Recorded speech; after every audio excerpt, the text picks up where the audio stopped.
अस्सलाम वालेकुम जी, कैसे हैं सब लोग। तो जी, आज मैंने कहा कि आपने फ़िश फ्राई तो खा ही ली थी, तो अब मेरे पास थोड़ी सी फ़िश पड़ी हुई थी। मैंने हाफ़ उस दिन फ्राई कर दी बच्चों को, और फिर हाफ़ मेरे पास पड़ी थी, तो मैंने सोचा आज फ़िश करी विद पीस बनाते हैं। तो ये सब मैंने उसकी इंग्रेडिएंट्स को असेंबल कर लिया है। अब मैंने स्टार्ट कर दी है इसकी तैयारी। तो सबसे पहले मैंने वही वाला जो ऑयल था उसको आपने डिस्कार्ड नहीं करना। मैं तो हमेशा बॉक्स में डाल के उसको फ्रीज़र में रख लेती हूँ, और बाद में उसको फिर दोबारा यूज़ कर लेती हूँ। और मैंने फ़िश को कर दिया है ऑयल में पुट, और ये तो मुझे फ्लेम हाई लग रहा था, तो मैंने फ्लेम को कर दिया है लो, क्योंकि मुझे हाई फ्लेम पे कुकिंग की हुई बिल्कुल पसंद नहीं। मुझे तो ऐसे ही लगता है कि हाई फ्लेम पे खाना जल ही जाता है, तो बाहर से वो लगता है कि कुक हो गया है, लेकिन वो वैसे अंदर से हाफ़ कुक ही हुआ होता है। तो और कलर भी बहुत ब्राउन हो जाता है।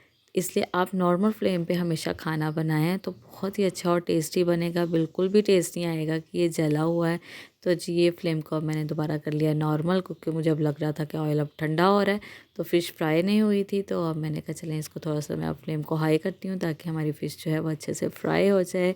तो जी, ये दूसरी साइड पे ले लिया है मैंने ऑयल दूसरे पैन में, और मैंने आज सभी इंग्रेडिएंट्स चॉप ही डालूँगी। अनियंस को भी चॉप कर लिया है, क्योंकि हमने करी बनानी है, तो वो थोड़ा-सा मसाला सा अच्छा सा बन जाएगा। तो ये मैंने 3 से 4 अनियंस लिए थे। पहले मुझे अनियंस कम लग रहे थे, तो मैंने थोड़े से फिर और चॉप कर लिए।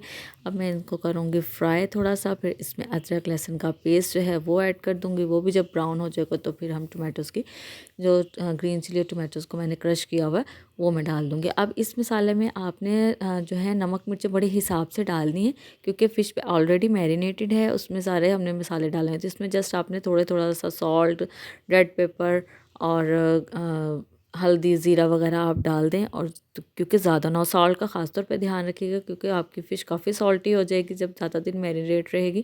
तो आपने सॉल्ट बाद में लास्ट पे चेक करके अगेन डाल देना है। पहले आप थोड़ा सा ही हाफ़ टी स्पून से भी कम ही आई थिंक यूज़ करें, और मैंने हाफ़ टी स्पून से भी कम ही डाला था, तो मेरा बिल्कुल ओके था। मैंने अगेन नहीं इसको ऐड किया।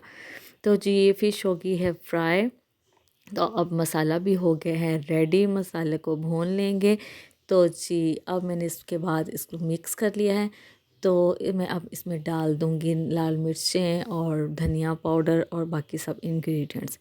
तो जी, आप मुझे बताएं कि आप लोगों ने भी ऐसा कभी सालन खाया है फ़िश का। मेरे हस्बैंड तो पहले जस्ट फ़िश फ्राई ही खाते थे, लेकिन जब से मैंने उनको ये बनाना दिया है, ये मेरी अम्मी की ही बेसिकली रेसिपी है, अम्मी से ही सब कुछ सीखा है।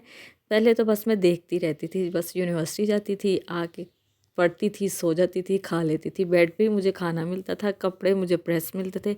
लेकिन ससुराल आके पता चला कि काम भी करना पड़ता है।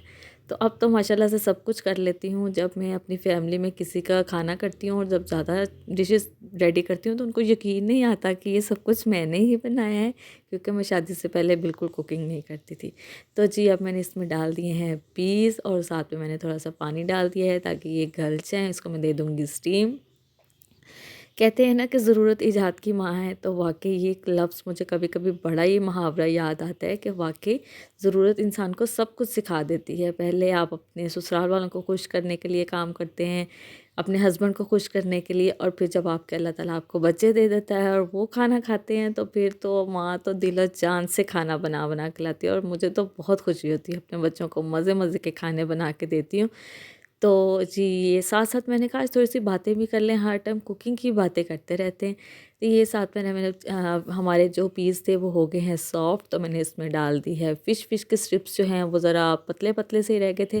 जो उस दिन बड़े-बड़े स्ट्रिप्स हैं वो मैंने इनको फ्राई कर दिए, इनके बाबा ज़रा ज़्यादा ही छोटी कटिंग करवा लाए थे। लेकिन कोई बात नहीं, इट्स ओके। आहिस्ता-आहिस्ता ही काम आते हैं सबको, वो भी घर का कोई काम नहीं करते थे शादी से पहले। लेकिन अब सब चीज़ें मुझे ला के देते हैं, अब तो माशाल्लाह बड़े एक्सपर्ट हो गए हैं। जैसे उन्होंने मुझे एक्सपर्ट कर लिया है, और मैंने उनको एक्सपर्ट कर दिया है। तो इसी तरह ज़िंदगी चलती है। ऐसे ही नहीं कहते कि मियाँ-बीवी जो हैं वो 2 पहिए हैं गाड़ी के, तो वाक़ई ही वो लोग सही कहते हैं। ये देखिए जी, सालन हो गया है रेडी, और बहुत ही मज़े के हमारा फ़िश करी विद पीस बनी थी। आप भी ज़रूर ट्राई करें, अपने बच्चों को खिलाएँ, और ये ज़रा डिफरेंट स्टाइल की है। फ्राई फ़िश तो हम बहुत खाते हैं, बारबेक्यू भी, लेकिन आप ये लाज़मी सालन भी बनाइएगा, अपने बच्चों को खिलाइएगा और एंजॉय करिएगा। थैंक यू, अल्लाह हाफ़िज़, टेक केयर।